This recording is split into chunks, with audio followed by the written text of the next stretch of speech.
So you think about it. If you think about a gym membership, the purpose of the reason why a person would go get a gym membership, because they have body goals, right?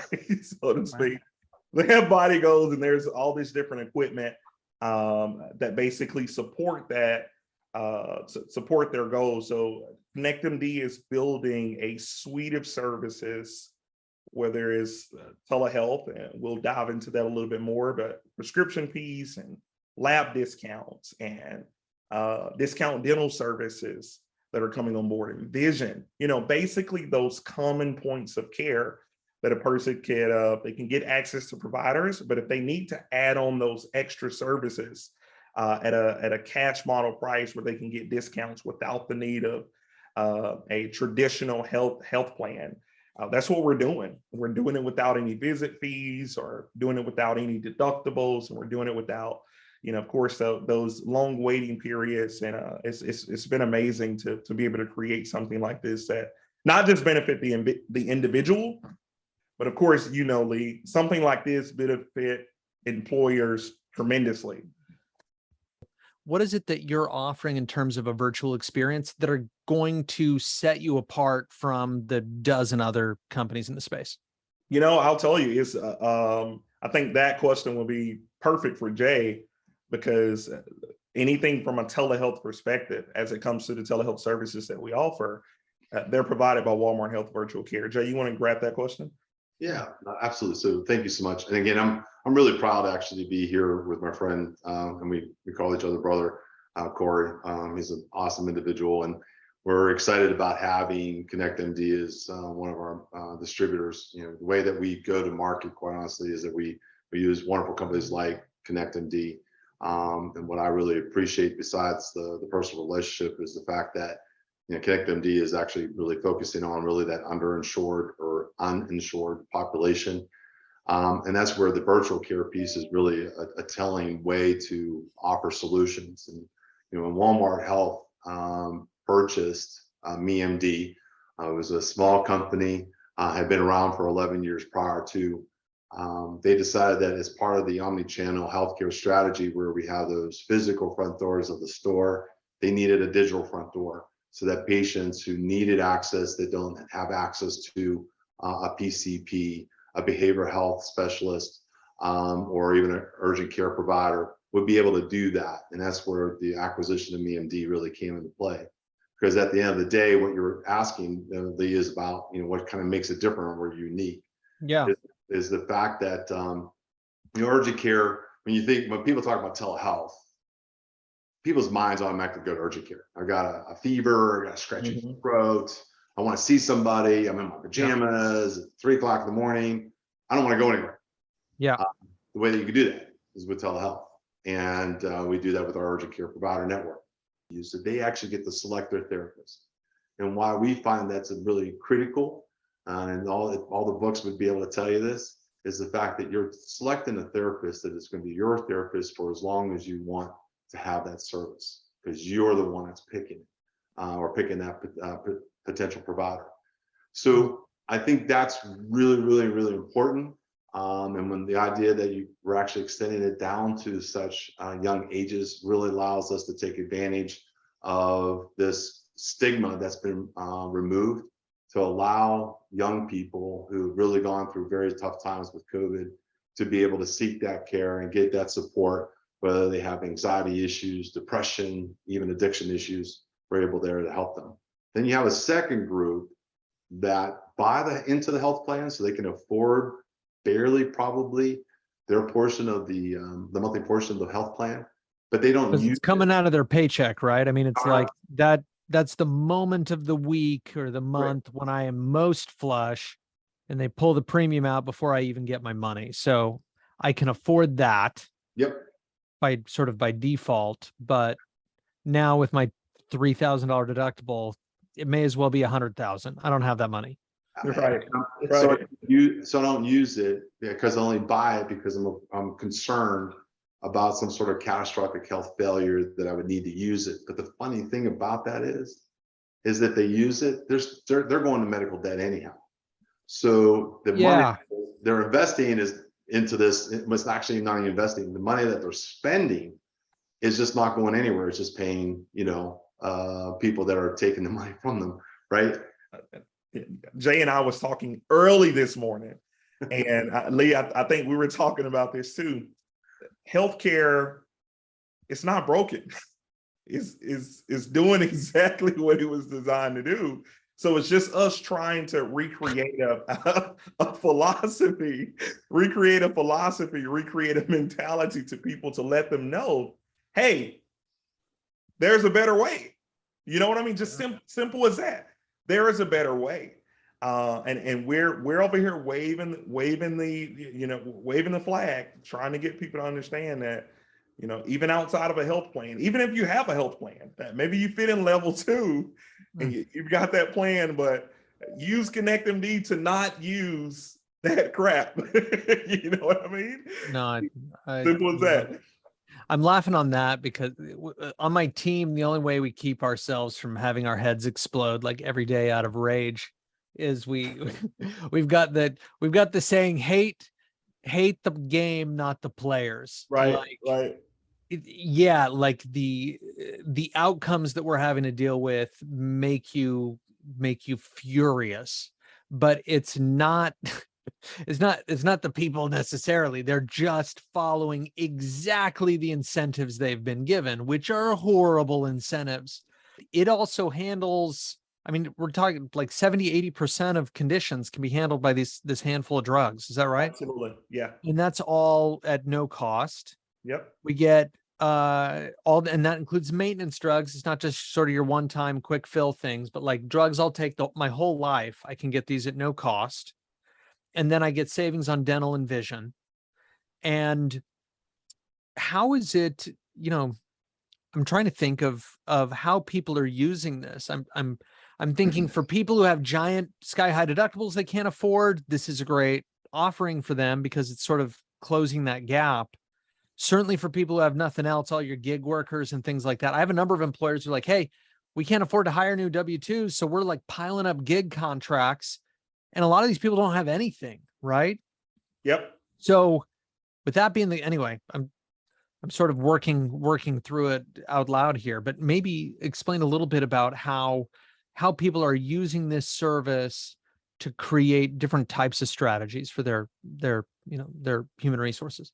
Yeah, so it's the biggest strategy right now is retention, man, right? Wanting to increase retention, wanting to increase productivity.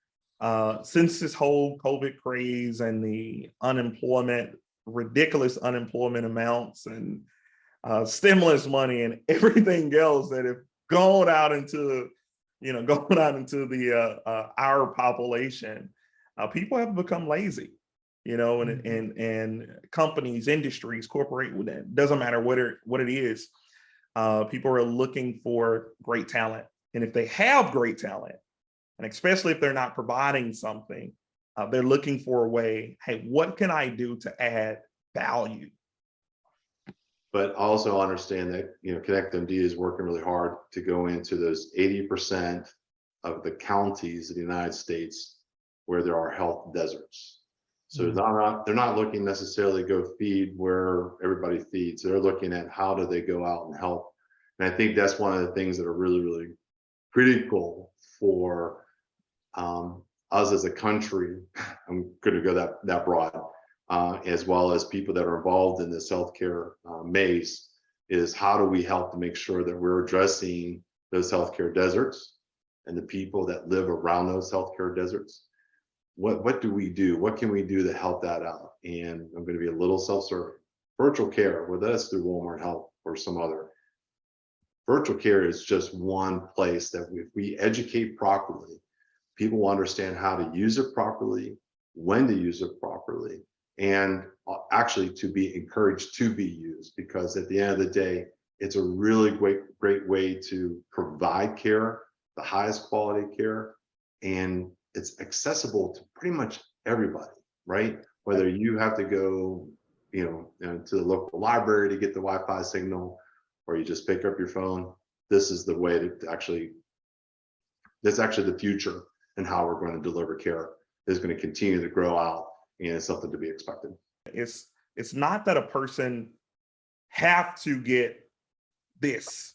We're not forcing or shoving anything down a family's throat. They get to choose Right. what it is that is perfect for their family, right? Okay. So they can do therapy only. They can choose urgent care only. They can choose urgent care and therapy together in a bundle. And they can choose urgent care, therapy, and primary care together in a bundle. Lab savings is going to come on board Q1 of 23. Okay. Dental savings are going to come on board Q1 of 23. Vision savings are going to come on board. Man, we've got a hospital bill program that's going to come on board Q1 of 2023. So all of this is going to come on board as an add-on, where on top of those services, you know, if they want an even more in-depth prescription plan where they get, Right. you know, over 1,500 drugs at zero cost, you know, they could pay a small monthly subscription as an add-on on top of those plans. So that's how we're structuring it. By focusing on the unserved, you know, sort of ignored segment. That's the mission. Yep. It frees you to offer something that would be rejected by the normal entitled people like me, but is way better than nothing for a gig worker who just finished college and is driving Uber or something like that, and maybe working part-time stuff, or is in a band or is an artist or something like that, and maybe is doing some different things.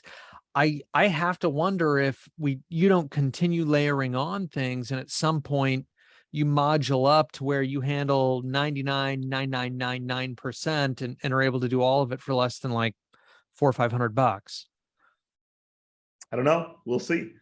Okay. Well, I want to know. Spoiler alert. Tell me. There we go. Hey, Jay, look, you hear me? We'll see, Lee. We'll see. Over 50%, about 50% of our population carry medical debt. You know, so bringing something on board that could potentially help take care of, you know, some of the debt from a hospital bill perspective, especially to the people that are limited from an income perspective. You know, that's really what that program, is for. You know, so we're really excited about entertaining the talks with the company that we're in talks with about that. But we've got a lot planned for 2023 for our members. I've just been thinking a lot about how it would be great to be able to use some, you know, even if possible, large employer cachet to say, hey, quit garnishing the wages on our people, or we'll stop sending them to you, period. But Corey, if I'm accessing Walmart Health through Connect, I'm assuming that they know, oh, this patient has access to, you know, whatever it is, I think like 37-40 drugs for free through that channel. Is that right or no? Here's the deal. The providers don't know, but it doesn't matter, because the drugs that we're providing for zero cost are the top acute drugs. You know what I mean? So whatever those, so like for instance, for urgent care. Wait, so I can get it from CVS and it's still free? You can get it from, you can get it from CVS, you can get it from mom and pop, you can get it from Walgreens, you can get I was assuming I had to sort of access it through the approved channel. Absolutely not.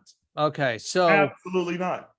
Got it. Okay, I'm slow to the party, but that now I'm getting it. So Jay's team, ostensibly, they'll know which drugs I can access for free that are covered under Connect.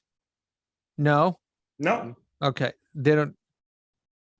Okay, well, I'd want them to know that though, right? Like if there's 37 that I get for free, I don't want you prescribing the 39th one so that, you know, so that now I have to pay a ton of money, especially if one of the other ones I can get for free, right? So I mean, okay, so here I want to paint this picture for you, Lee. So think about this. On our list of drugs that are, in which that list is expanding as we speak. Sure.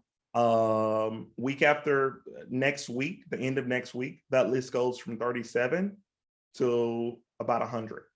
Okay. Awesome. Right now, these are the top drugs, acute drugs, not just for different illnesses, Sure. asthma, bronchitis, sore throat, pink eye, women's health. You know what I mean? So Yep. that's what it's for. So if we have a member that is reaching out to an urgent care provider, and that person issue is nausea, right? Okay. The top drug, or the top 2, 3, 4 drugs for nausea, it's on that list. These are the most commonly prescribed drugs for these illnesses. Okay. There's a very high chance that what the provider is prescribing is zero cost. Okay. And if it's not, then the same RX card saves them up to 80% off whatever is being prescribed anyway.